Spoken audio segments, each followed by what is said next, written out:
Saharanpur UP में human मेटान्यूमो virus की दस्तक के बाद स्वास्थ्य विभाग ने अलर्ट जारी किया है। यह वायरस श्वसन तंत्र को प्रभावित करता है और विशेष रूप से बच्चों और बुजुर्गों के लिए खतरनाक हो सकता है।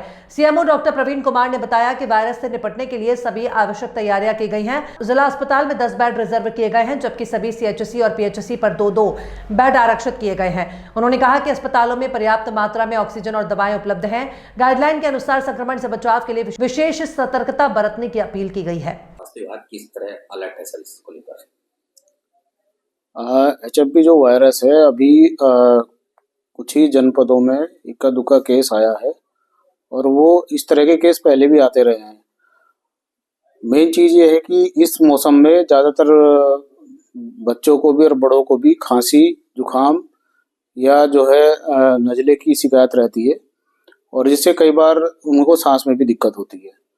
और ये हर साल जो है ना इस सीजन में, सर्दियों के सीजन में ज़्यादा रहता है, जैसे कि respiratory severe acute respiratory illness होती है जिसमें सांस में दिक्कत होती है, या फिर जो है ना इन्फ्लुएंजा लाइक इलनेस होती है, जैसे ये रनिंग नोज हो गया या गले में खराश हो गई या बुखार हो गया।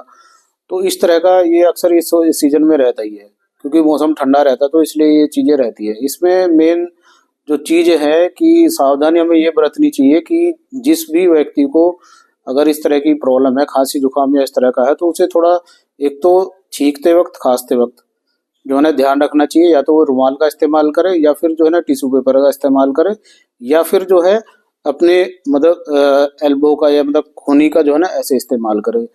बाकी वैसे खुले हाथों से या वैसे ओपन में जो है ना उसको खांसना नहीं चाहिए, छींकना नहीं चाहिए, जिससे कि क्योंकि ये जब भी कोई भी डिजीज इस तरह की वो होती है तो वो हवा से ही जो है एक दूसरे को दिक्कत होती है। और दूसरा ये कि अगर उसको सांस में कोई भी दिक्कत होती है, इस तरह की होती है, तो एक वार्म लिक्विड जो है कोई भी, चाहे वो गर्म पानी है और चाहे जो है कोई भी गर्म सूप है, इस तरह की चीज़ें लेनी चाहिए। ठंडी चीज़ें को अवॉइड करना चाहिए। जो पब्लिक पैलेस जहाँ पे बहुत ज़्यादा क्राउड है, ऐसी जगह से बचना चाहिए। और दूसरा ये कि अगर जरा सी भी कहीं सांस में दिक्कत होती है, किसी भी डॉक्टर को दिखाना चाहिए, सरकारी फैसिलिटी पे आना चाहिए। हमारे यहाँ उसकी प्रचुर मात्रा में मेडिसिन उपलब्ध है और जिला अस्पताल में जो है ना 10 बेड इसके लिए हमने मतलब सारी के लिए निर्धारित किए हुए हैं कि अगर इस तरह के कोई पेशेंट आते तो उनके लिए 10 बेड निर्धारित है उन पर एडमिट करने के लिए। दूसरा ये है कि ऑक्सीजन की हमारे यहाँ पर्याप्त मात्रा में सुविधा है। हमारे यहाँ 15 ऑक्सीजन प्लांट्स हैं जो रनिंग कंडीशन में है। बाकी हमारे यहाँ ऑक्सीजन कंसंट्रेटर भी काफ़ी मात्रा में है और